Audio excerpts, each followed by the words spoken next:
Hello, I'm Steve Robertson. There was an incident at Victor Harbor Council, a special council meeting, which was held on May 30th, and this particular incident has been the subject of some community attention. The topic of the council meeting was the location of a new sporting precinct in Victor Harbor and the issue of public consultation about this new precinct. Council voted to support one of the options that was presented. But one councillor, David Kemp, he voted no. Now, when Councillor Kemp asked for a division, the mayor, who was sitting in the chair, as she always does, refused. Let's have a look at what happened from then on. And those against? That's carried, thank you. Call a division. The third recommendation is, I've started the third recommendation, Councillor Kemp. I've started reading that third recommendation out. That council... Sorry, point of order. Point of order, I called a division before you started reading. I think I started reading it as you called a point of a division. I'm happy to continue with the third recommendation without going for a division. With me today in the studio is Councillor David Kemp, and I'm wondering, you've just seen the vision of that committee and council meeting. What in your mind went wrong? Thank you. I'd just like to say at the beginning that these are my own personal opinions and not that of council. We were debating recommendation 2 of the agenda item, and through that debate I moved a formal motion to adjourn the recommendation.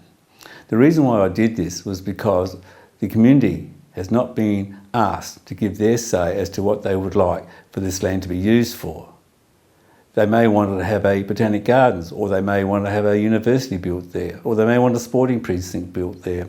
But we never gave them that opportunity as to what that land could be used for. Unfortunately, my motion didn't get a seconder, so it lapsed. The Mayor continued on to present recommendation 2. It was voted on and recorded. I immediately called a division where the Mayor said that she was speaking before I actually called the division. She was into recommendation 3, which I disagreed with, and I called a point of order. And also Councillor Glasbrook called a point of order because he heard me call a division. And funnily enough, Councillor Mann stood up immediately as soon as he heard the word call, I believe. And it was quite funny because other members of the gallery and the chamber laughed, thought it was quite funny what Councillor Mann did. But also I find intriguingly that Starr, the acting CEO, is there to advise the Mayor to help her out on meeting procedures, and that didn't happen either. There was no movement from the administration. I find that I was denied natural justice in meeting procedures to call a division. The Mayor would not accept it, and she moved on to recommendation 3, and that's where it ended. Why is it that a division actually matters? Because it wasn't a close vote, you were the only one. Yes, calling a division can give opportunity for elected members to change their minds, but also records who voted for or who voted against. So that's why you call a division for that purpose. Would it have affected the outcome, do you think? Do you think anybody might have changed their minds in that short a period of time? Sometimes it does happen. Surprisingly, people do change their minds. They have a second thought and change. But in this situation, I feel that possibly not. Why do you think that the elected members, the others, did not jump to your support and did not speak out in favour of your right to call a division?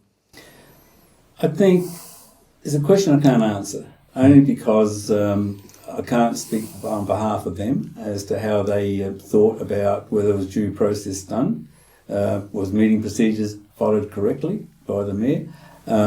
I can't say how they think or how they thought about that. What power do councillors have to direct a mayor to chair a meeting differently? If the council members had felt she did a poor job or made a mistake, what would their recourse be if they felt differently? Well, in my opinion, the chamber has an opportunity to make the Mayor follow meeting procedures. If the Mayor doesn't follow the meeting procedures, or any elected member doesn't follow the meeting procedures, they've been called into line by the chamber, by doing a motion on notice saying that, please follow meeting procedures, etc., something like that. So there is that power there that the elected members can do if they feel that something's wrong, or if the Mayor feels that something was wrong, she can called upon the chamber, or she rules as the presiding member. Where does this matter go from here? And is there any recourse that you have because you feel you were done wrong?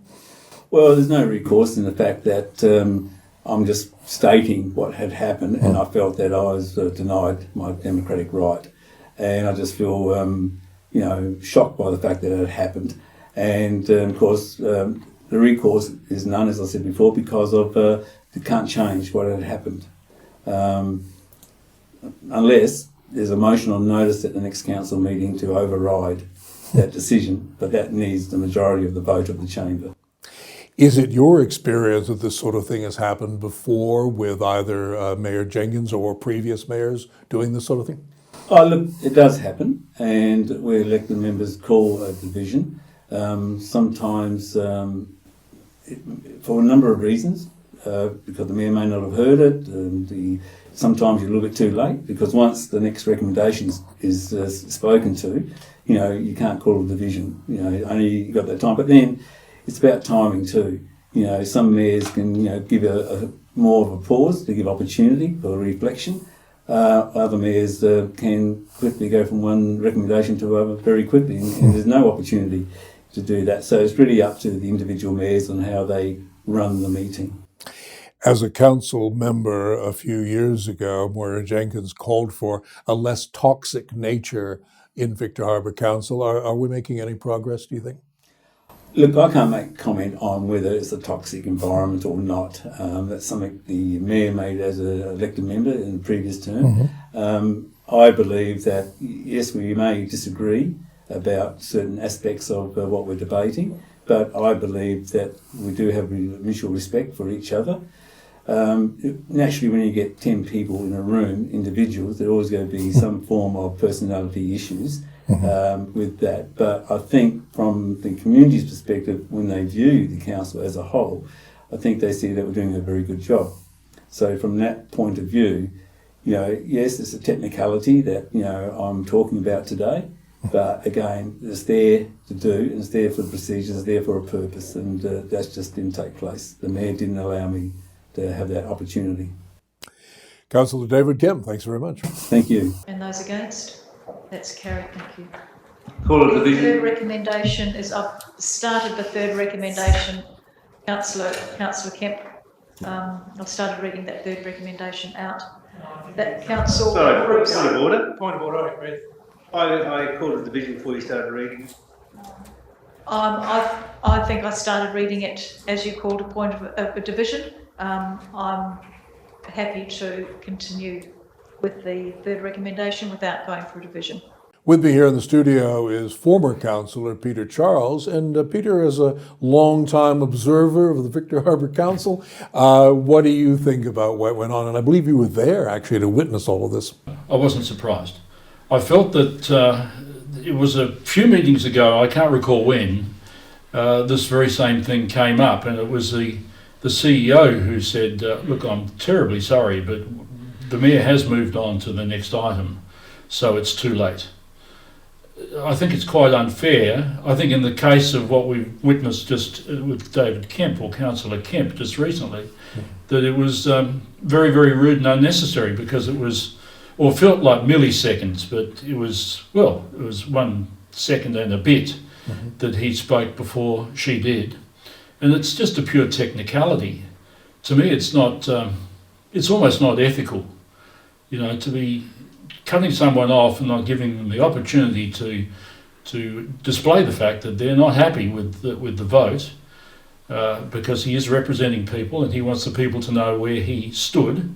Now the minutes and the record simply show that it was passed, not unanimously, but passed. So who was it out of the 6 or so councillors that were there that disagreed? Was it 4 of them?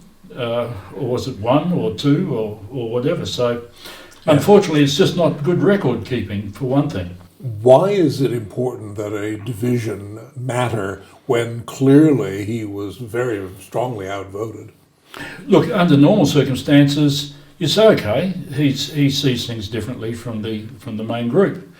But more often than not, in this council, and I've been there now had been there for 7 years, I've seen factions, and factions just vote together consistently. It's hardly hidden at times. Other times you say, oh, yeah, well, that person didn't join in with their group as they normally do, because there are occasions when they disagree amongst themselves, but generally speaking, they seem to have things worked out beforehand. So I think some videos could be shown that would show that quite clearly. People who are regulars in the council chamber in the gallery, or watching on, well, that's another story again. Live stream is so poor, they probably don't know what's happening and turn off, to be quite honest. But anybody who's viewing and can understand what's going on would say, well, why is it so that these people are constantly voting, sometimes without even making any comment at all? It's all prepared. There's no debate whatsoever. And I think there's very little debate on that particular night, to be honest. Peter Charles, thanks very much. And I'm Steve Robertson, South Coast Television.